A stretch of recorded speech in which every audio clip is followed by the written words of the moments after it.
नमस्कार। भारतवाणी से मैं कविता स्वागत करती हूँ आप सबका श्रीमद् अध्यात्म रामायण संपूर्ण पाठ के अंतर्गत युद्धकांड से छठे सर्ग में। इस सर्ग में है लक्ष्मण की मूर्छा और फिर हनुमान जी का औषधि लाकर उन्हें जिलाना। तो चलिए प्रारंभ करते हैं आज का पाठ। श्री महादेव उवाच।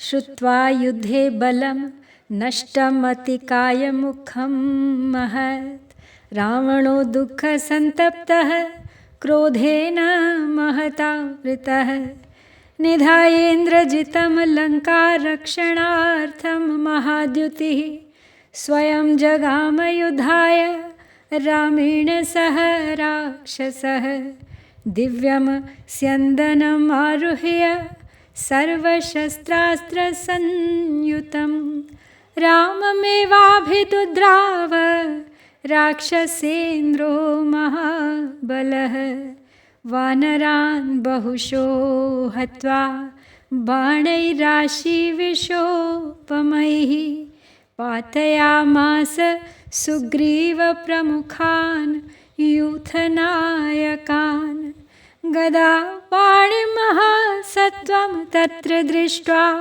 विभीषणम् उत्ससर्ज महाशक्तिं मय दत्तां विभीषणे तामापतन्तीमालोक्य विभीषण विघातिनीं दत्ता भयोऽयं रामेण वधार्हो नायमासुरः इत्युक्त्वा लक्ष्मणो भीमं चापमादाय वीर्यवान् विभीषणस्य पुरतः स्थितो कम्पैवाचलः सा शक्तिर्लक्ष्मणतनुं विवेशामोघशक्तितः यावन्त्यः शक्तयो लोके मायायाः सम्भवन्ति तासामाधारभूतस्य लक्ष्मणस्य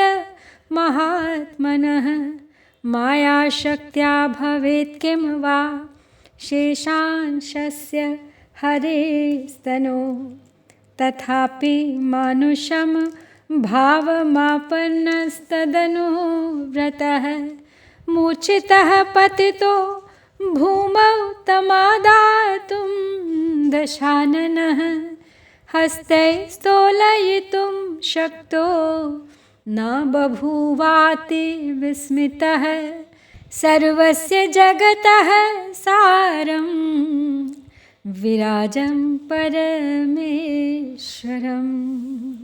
श्री महादेव जी पार्वती जी से कथा सुनाते हुए आगे बोले कि युद्ध में अतिकाय आदि राक्षसों की महती यानी बहुत बड़ी सेना को नष्ट हुई सुन रावण अति दुखातुर हो महान क्रोध से भर गया और वह महातेजस्वी राक्षस लंका की रक्षा के लिए इंद्रजीत को नियुक्त कर स्वयं रघुनाथ जी से लड़ने के लिए चल दिया। महाबली राक्षस राज समस्त शस्त्रास्त्र से सुसज्जित एक दिव्य रथ पर आरूढ़ हो श्री रामचंद्र जी की ओर ही दौड़ा। उसने अपने सर्प के समान उग्र बाणों से बहुत से वानरों को मारकर सुग्रीवादि यूथपतियों को भी पृथ्वी पर गिरा दिया। फिर महापराक्रमी विभीषण को वहाँ गदा लिए खड़ा देख उसने उसकी ओर मय दानव की दी हुई महान शक्ति छोड़ी। उस शक्ति को विभीषण का नाश करने के लिए बढ़ती देख राम ने इसे अभय दिया है। यह असुर कुमार वध किए जाने योग्य नहीं है। ऐसा कहते हुए महावीरवान लक्ष्मण जी अपना प्रचंड धनुष लेकर विभीषण के आगे पर्वत के समान अचल होकर खड़े हो गए। उस शक्ति की सामर्थ्य अमोघ यानी कभी व्यर्थ न जाने वाली थी। वह लक्ष्मण जी के शरीर में घुस गई। संसार में माया से जितनी शक्तियाँ उत्पन्न होती हैं महात्मा लक्ष्मण जी उन सब के आधार भगवान विष्णु के स्वरूप भूत शेषनाग के अंशावतार हैं। उनका उस माया शक्ति से भला क्या बिगड़ सकता था। तथापि इस समय मनुष्य भाव अंगीकार करने से उसका अनुकरण करते हुए वे मूर्छित होकर पृथ्वी पर गिर पड़े।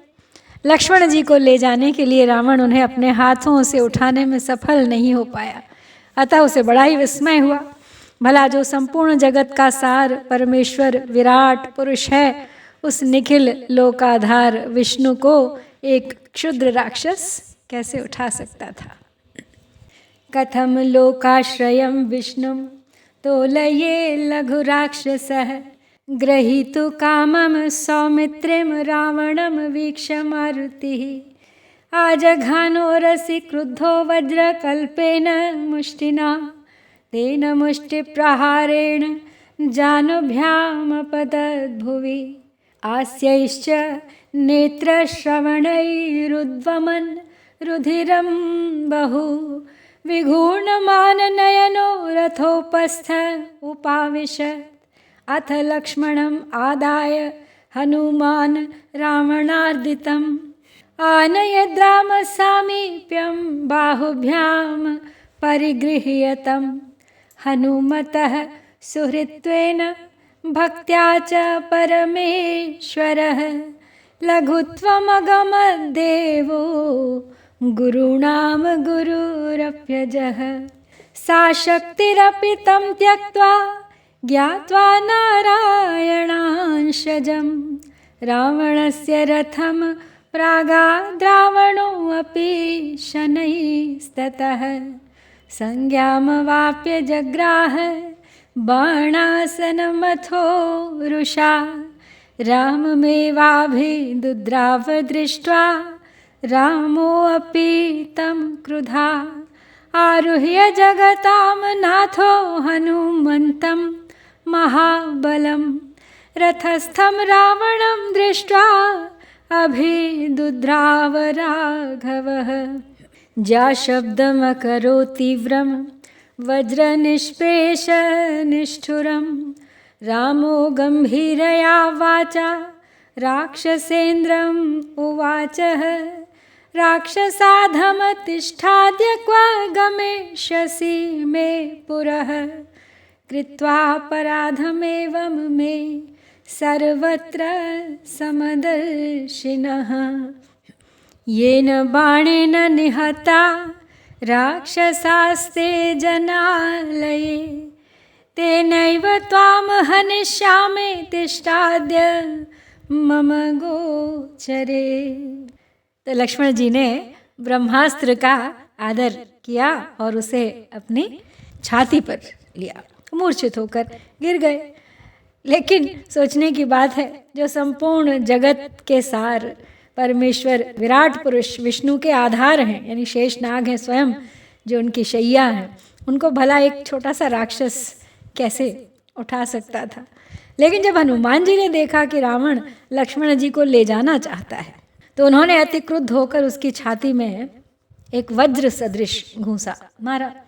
उस घूंसे के आघात से रावण घुटनों के बल पृथ्वी पर गिर पड़ा और अपने मुख, नेत्र और कानों से बहुत सा रुधिर वमन करता हुआ घूमती हुई आंखों से रथ के पिछले भाग में बैठ गया।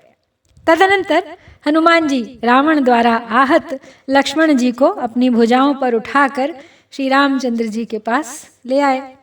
हनुमान जी के लिए उनके सौहार्द और भक्तिभाव के कारण वे अजन्मा और प्रकाश स्वरूप परमेश्वर लक्ष्मण जी भारी से भारी होने पर भी अत्यंत लघु यानी हल्के हो गए।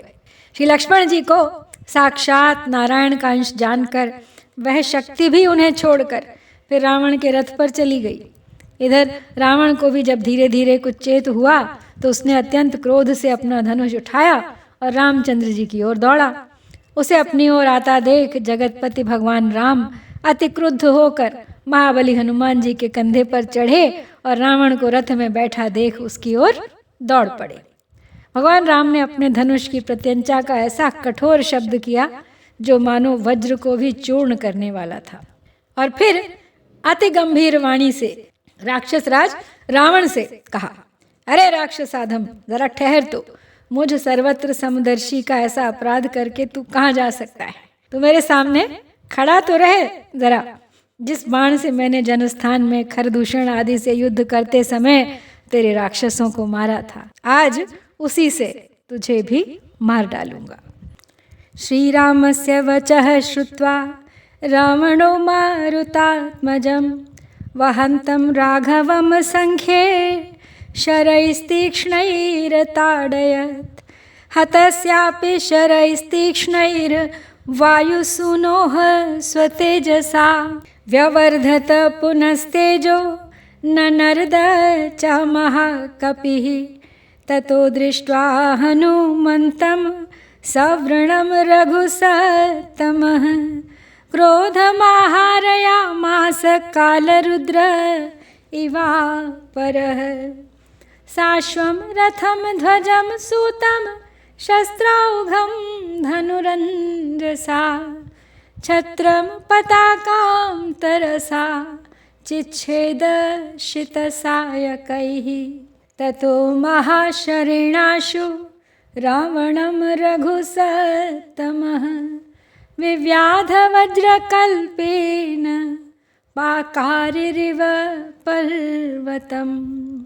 रामबाणहतो वीरश्च चाल च मुमुह च हस्तान्निपतितश्चापस्तं समीक्ष्य रघुत्तमः अर्धचन्द्रेण चिच्छेद तत्किरीटं रविप्रभम्। अनुजानामि गच्छ त्वमिदानीं बाणपीडितः प्रविश्य लङ्काम् आश्वास्य श्वः पश्यसि बलं मम। रामबाणेन संविद्धो हतदर्पोऽथ रावणः। तो श्री रामचंद्र जी के वचन सुनकर रावण ने उन्हें वहन करने वाले हनुमान जी के बड़े तीखे बाण मारे, किंतु उन तीक्ष्ण बाणों के लगने पर भी पवन पुत्र का तेज अपने प्रभाव से बराबर बढ़ता ही गया और वे महान कपीश्वर बड़े जोर से गरजने लगे।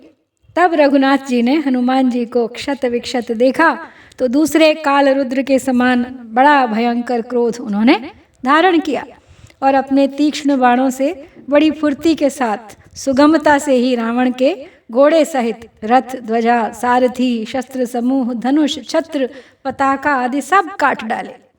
फिर इंद्र ने जैसे पर्वतों पर आक्रमण किया था वैसे ही उन्होंने एक वज्र तुल्य महाबाण से रावण को बेध डाला।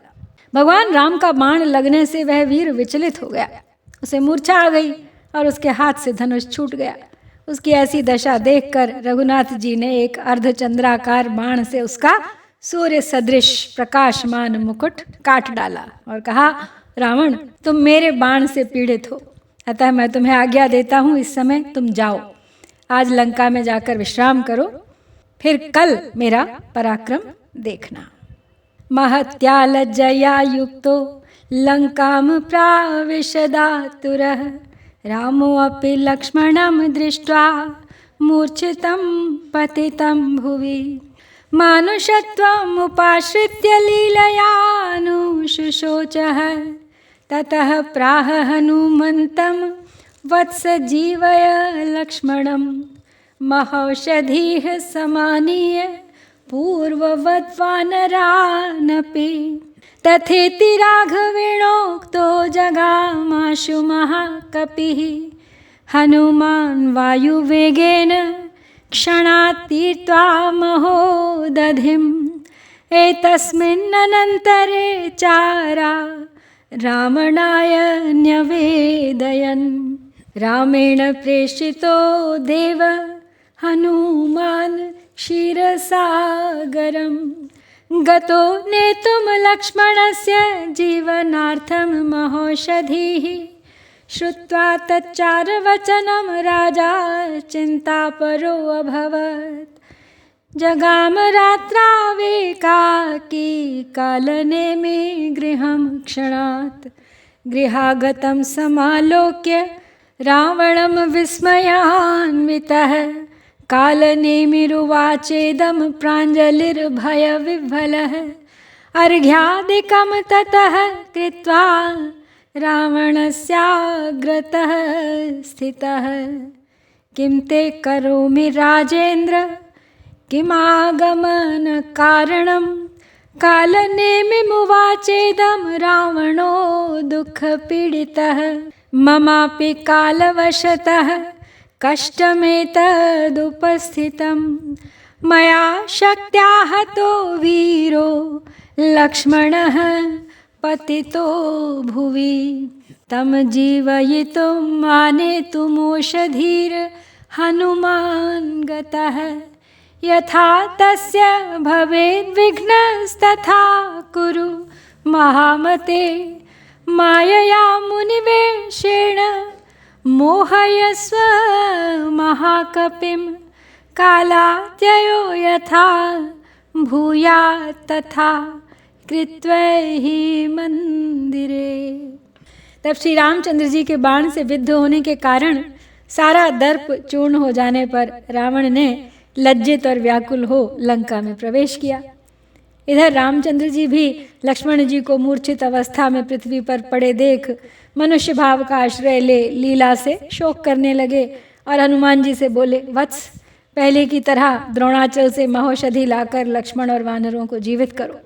रघुनाथ जी के इस प्रकार कहने पर महाकपि हनुमान जी बहुत अच्छा कह एक क्षण में ही महासागर को पार कर वायु वेग से चल दिए।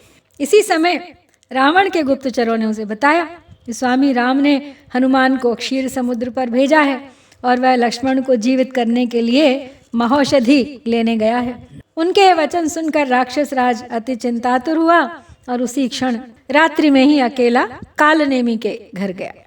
अब रावण को घर आया देख कालनेमी को बड़ा आश्चर्य हुआ।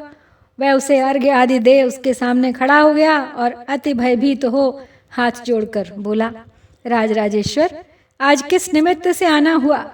कहिए, मैं आपकी क्या सेवा करूं? तब रावण ने अति दुखित होकर कालनेमी से कहा, आज कालक्रम से मुझे भी यह कष्ट उपस्थित हो गया। मेरी शक्ति से आहत होकर वीर लक्ष्मण पृथ्वी पर गिर पड़ा है।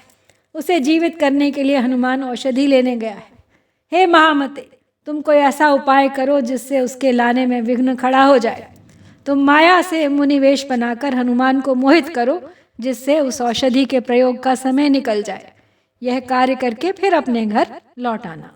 रावणस्य वचः श्रुत्वा कालनेमिरुवाच तं रावणेश वचो मे अद्य शृणु धारय तत्त्वतः प्रियं ते करवाण्येव न प्राणान् धारयाम्यहं मारीचस्य यथारण्ये पुरा भून् मृगरूपिणः तथैव मे न संदेहो भविष्यति दशानन हताः पुत्राश्च पौत्राश्च बान्धवा राक्षसाश्च ते घातयित्वा सुरकुलं जीवितेनापि किं तव राज्येन वा सीतया वा किं देहेन जडात्मना सीतां प्रयच्छ रामाय राज्यं देहि विभीषणे वनं याहि महाबाहो रम्यं मुनिगणाश्रयं स्नात्वा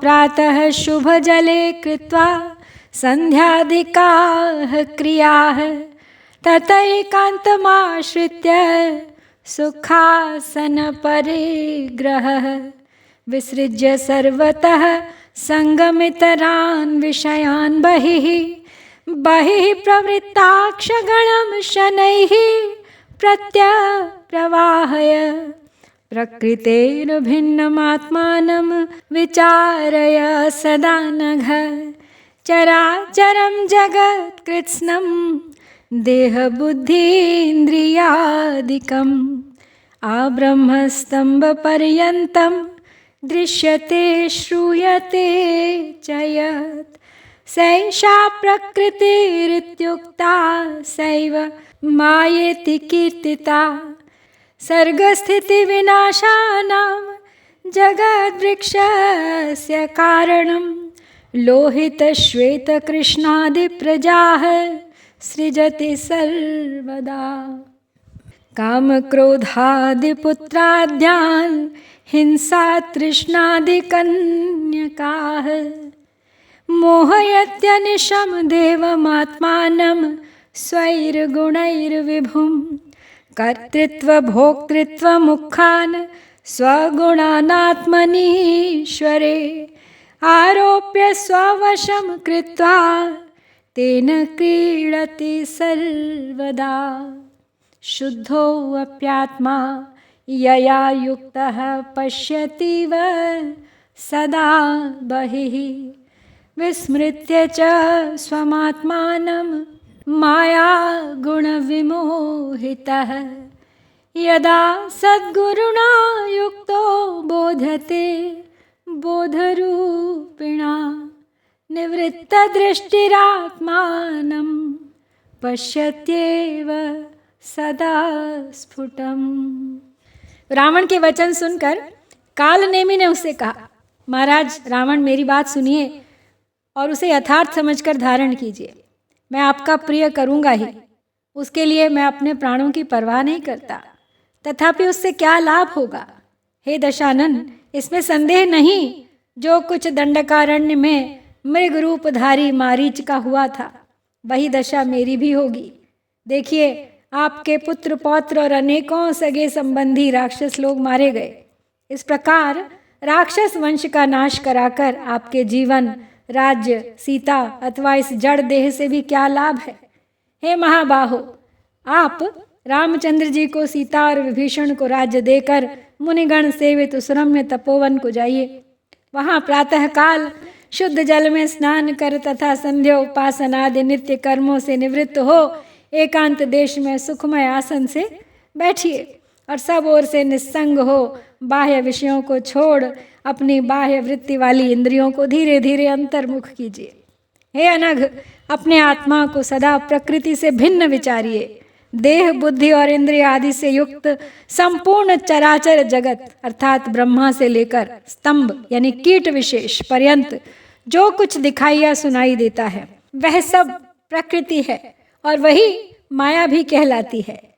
वही सर्वदा संसार रूपी वृक्ष की उत्पत्ति, स्थिति और विनाश की कारण रूप श्वेत, सात्विक, लोहित, राजस और कृष्ण वर्ण तामस प्रजा उत्पन्न करती है तथा वही अपने गुणों से अहर्निश सर्वव्यापक आत्मदेव को मोहित कर काम, क्रोध आदि पुत्रों और हिंसा, तृष्णा आदि कन्याओं को उत्पन्न करती है। वह कर्तृत्व और भोक्तृत्व आदि अपने गुणों को अपने प्रभु आत्मा में आरोपित कर उसे अपने वशीभूत कर उससे सदा खेलती रहती है, जिससे युक्त होकर आत्मा मायिक गुणों से मोहित होकर अपने स्वरूप को भूल जाता है और नित्य शुद्ध होता हुआ भी सदा बाह्य विषयों को देखने लगता है। जिस समय सद्गुरु का साक्षात्कार होता है और वे उसे निर्मल ज्ञान दृष्टि से जागृत करते हैं, उस समय वह बाह्य विषयों से अपनी दृष्टि हटाकर अपने आप को ही स्पष्ट देखता है और फिर यह देहधारी जीव जीवन मुक्त होकर प्राकृत गुणों से छूट जाता है। जीवन मुक्तः सदा देही मुच्यते प्राकृतैर्गुणैः त्वमप्येवं सदात्मानं विचार्य नियतेन्द्रियः प्रकृतेरन्यात्मानं ज्ञात्वा मुक्तो भविष्यसि ध्यातुं यद्य समर्थोऽसि सगुणं देवमाश्रय हृतपद्मकर्णिके स्वर्णपीठे मणिगणान्विते मृदुश्लक्ष्णतरे तत्र जानक्या सह संस्थितं वीरासनं विशालाक्षं विद्युत्पुञ्जनिभाम्बरं किरीटहारकेयूरकौस्तुभादिभिरन्वितं नूपुरैः कटकैर्भान्तं तथैव वनमालया लक्ष्मणेन धनुर्द्वन्द्वकरेण परिसेवितम् एवं ध्यात्वा सदात्मानं रामं सर्वहृदि स्थितं भक्त्या परमया युक्तो मुच्यते नात्र संशयः शृणु वै चरितं तस्य भक्तैर्नित्यं मनन्यधीः एवं चेत्कृतपूर्वाणि पापानि च महान्त्यपि क्षणादेव विनश्यन्ति यथाग्ने स्थूलराशयः भजस्व रामं परिपूर्णमेकं विहाय वैरं निजभक्तियुक्तः हृदा सदा भावितभावरूपं नाम रूपम पुरुषम पुराणम। तो कालनेमी रावण से आगे कहता है कि हे रावण, आप संयतेंद्रिय होकर इसी प्रकार अपने वास्तविक आत्मस्वरूप का चिंतन कीजिए। इससे आत्मा को प्रकृति से भिन्न जानकर आप मुक्त हो जाएंगे। और यदि आप इस प्रकार ध्यान करने में असमर्थ हों तो सगुण भगवान का आश्रय लीजिए। और सगुण ध्यान कैसे करना है सुनिए। हृदय कमल की कर्णिकाओं में मणिगण जड़ित अति मृदुल और स्वच्छ सुवर्ण सिंहासन पर जो जानकी जी सहित विराजमान हैं, जो वीरासन से बैठे हैं, जिनके नेत्र अति विशाल और वस्त्र विद्युल्लता के समान तेजोमय हैं, तथा जो किरीट, हार, केयूर और कौस्तुभ मणि आदि आभूषणों से सुशोभित हैं, नूपुर, कटक और वनमाला आदि से जिनकी अपूर्व शोभा हो रही है, तथा लक्ष्मण जी अपने हाथों में 2 धनुष, एक अपना और एक प्रभु राम का लिए हुए जिनकी सेवा में खड़े हैं, उन सबके हृदय में विराजमान अपने आत्मरूप भगवान राम का इस प्रकार सर्वदा अत्यंत भक्तिपूर्वक ध्यान करने से आप मुक्त हो जाएंगे, इसमें संदेह नहीं। नित्य अनन्य बुद्धि होकर उनके भक्तों के मुखा से उनके पवित्र चरित्र सुनिए। ऐसा करने से आपके पूर्वकृत महान पाप भी एक क्षण में ही इस प्रकार भस्म हो जाएंगे जैसे अग्नि से रुई का ढेर भस्म हो जाता है। जो सर्वत्र परिपूर्ण हैं, उन अद्वितीय भगवान राम के साथ वैर छोड़कर आत्म प्रेम पूर्वक उन नाम रूप रहित पुराण पुरुष की हृदय में सगुण भाव से भावना कर उनका सर्वदा भजन कीजिए। तो रावण और कालनेमी के बीच इस संवाद के साथ ही यहाँ युद्धकांड का ये 6ठा सर्ग हम समाप्त करते हैं। इति श्रीमद् अध्यात्म रामायणे उमा महेश्वर संवादे युद्धकांडे 6ठः सर्गः। जय श्री सीताराम, जय भारत।